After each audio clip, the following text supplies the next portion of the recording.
Hello everyone, welcome or welcome back. Every human being in relating to others wear a mask.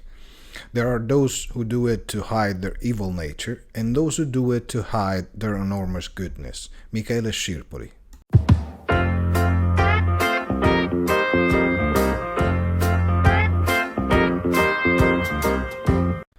Why wear a mask? Why not just being ourselves the way we are? Emanuele Breda said, human relationships have one point in common with battles. If you let your weaknesses glimpse, you're doomed. So once again, fear comes into play. In this case of suffering from the badness that others might exert on us, leveraging our weaknesses. We are on if. And on this if, we limit ourselves instead of fully experiencing relationships and therefore emotions. While it is true that there are bad people, it does not mean that they are all like that. Also because if it was like that, we would also be part of it. Couldn't that be what really frightens us? Being able to discover a side of us that we don't want to discover. Cosmo Gandhi said, when you realize that a person does not value what you say and what you do, think carefully. Maybe you are giving value to the wrong person. This is the other side of the coin. When we become so attached to a person that we become blind to the point of not being able to see its falsity. Usually it happens to those people who are extremely afraid of being alone and throw themselves headlong into relationships without the slightest evaluation. We must always evaluate. Because being in contact with a person does not mean having a relationship with them.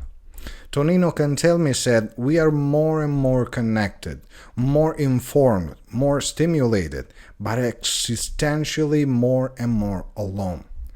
We must understand who is in front of us and act accordingly, not run away and not throw ourselves without making sure. It is important to understand well who the other is, get to know it, and not filtering judgments through ideas, prejudices, and feelings. We have to go deep if we really want to know, because as we have our fears, others have their fears too. Khalil Gibran said, the reality of the other is not in what it reveals to you, but in what it cannot reveal to you. So if you want to understand it, don't listen to what it says, but those it does not say.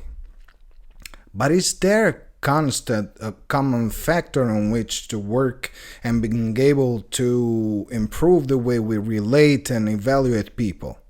Of course there is, and it is the only factor on which we have power and on which we can work, ourselves. Fears, blocks, reactions, and everything we face passes and will always pass through our mind. How we conceive a certain things will make us attract and be attracted to certain things rather than others. Michelangelo said, questioning yourself is the best way to understand others.